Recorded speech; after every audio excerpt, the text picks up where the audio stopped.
They've got a certain aesthetic, got a certain, generally if they're well made, got a certain ride quality, especially obviously steel frames.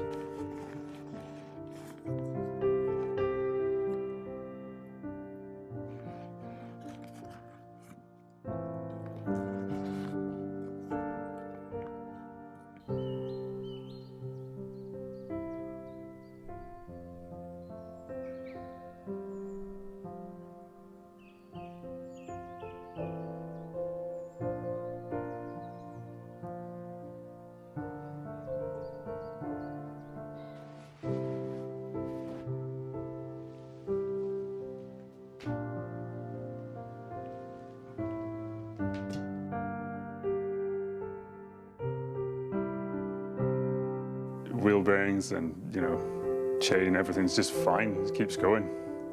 You don't really have to do much to them. I don't exactly know how old the frame was. I got it from my mum. She's about my height, so it's been in the family a while.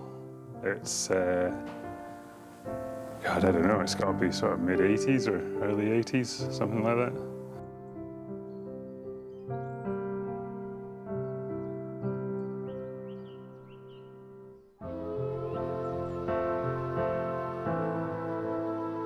I absolutely love Glen Isla, and I'm still, it's been my road biking route now for about 6 years, and I never ever tire of it, even if I go on the same circuit again and again, because I see it throughout the different seasons and the different amounts of wildlife there, the different people travelling through the landscape. And then now what's happening is I'm uncovering other bits, so some of like the old drove routes and the coffin roads that take you deeper into that landscape. And so it's opening up even more, it's becoming even more special. So it's just my all-time favourite spot, yeah.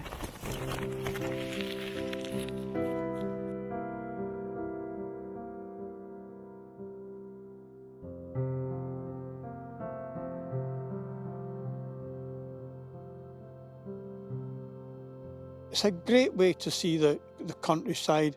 It's a great way to meet people and just enjoy life and keep fit. Freedom and joy, connection to the landscape and connection to myself actually. I'm most connected to who I am when I'm out in wild spaces and cycling and connected to the landscape that I find myself in.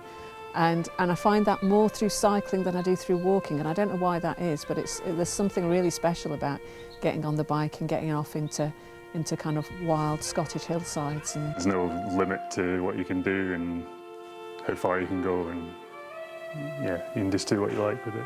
That's my major thing.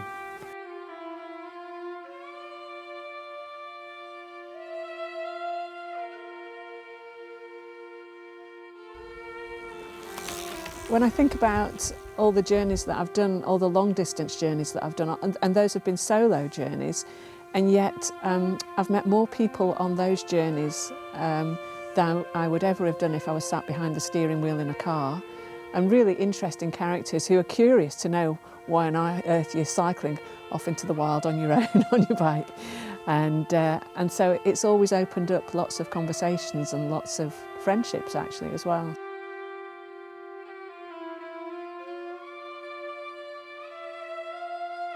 I think it starts with the connection to the landscape.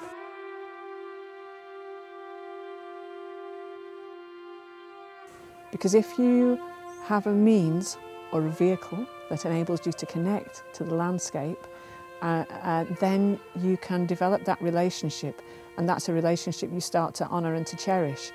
And if you do that, you'll then be more mindful of your impact upon that relationship and on the partner within that relationship in terms of the wild spaces and the not wild spaces around you. And then you become a very small thing in a big story, which is the kind of historical and geographical story of the landscape.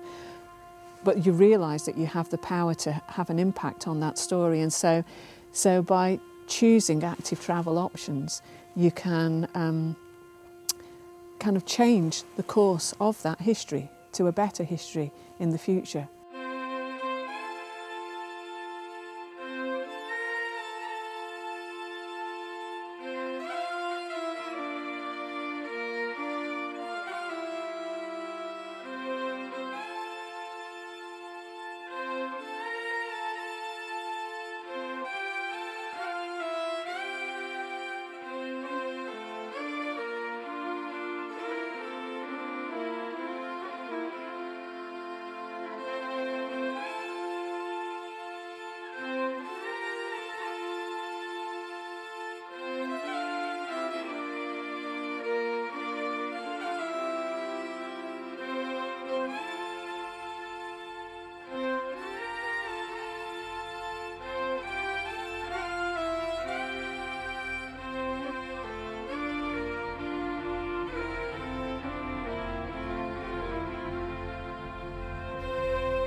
You know, the bike has a history and I'm creating more history with it through cycling it.